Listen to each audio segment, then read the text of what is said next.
Welcome to 2-on-1, where I spend 2 minutes on one thing that stood out to me from last night's NHL action. My name is Clay Emo, I'm at Connect Clay on Twitter, and as always, this is my take, all in one take. What stood out to me last night was the meeting between the two top teams in the Atlantic Division, the Tampa Bay Lightning and the Toronto Maple Leafs. And Tampa Bay beat Toronto 4-1. And it got me thinking, a question that I like to think about a lot is, what is the strongest division in the NHL? And I'm not talking about who's going to win the All-Star game, you know, that mini tournament that's happening next month in San Jose.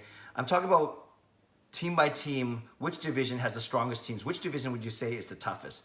And I've always thought it's the Central Division and probably the Atlantic Division and then the Pacific and then the Metro. And I looked at this by looking at every team in every division and kind of three tiers, what you call a top team, then all the middle team. So a top team would be 38, 39, 40 points, over 40 points so far. A middle team, anywhere between 33 and 38 points. And then 32 and under, I'd say, are the weaker teams.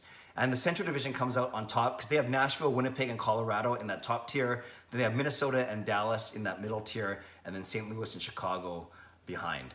And then I'd say the second strongest division is the Atlantic Division because you have Tampa Bay, Toronto, and Buffalo, also three teams in that top tier. Boston and Montreal in that middle tier, then Detroit, Ottawa, and Florida down below. Then so those are the two strongest, the Central from the West, the Atlantic from the East, and I think you have Pacific and Metro as the two weaker divisions. Pacific, you have Calgary, San Jose, and Anaheim up top, then in the middle, Edmonton and Vegas, and then down below, as much I hate to say this, you have Vancouver, you have Arizona and LA. And then in the Metro division, you only have Washington leading the division. They're barely at 40 points. And then a bunch of middle to weak teams, at least by standings. Columbus, Islanders, Pittsburgh, and Rangers. Those are the middle to weak. And then there's a really weak of Carolina, Philly, and New Jersey. A lot of weak teams there. So I think if you had to stack them up, I would say the Central Division is the strongest, followed by the Atlantic, then the Pacific, then the Metro. Hockey fans, love to know what you think. Leave a comment below. I'd love to read, react, and reply as always. Subscribe if you'd like to. Like this video if you'd like to. I'm Canuck Clay, and this has been 2-on-1. God bless.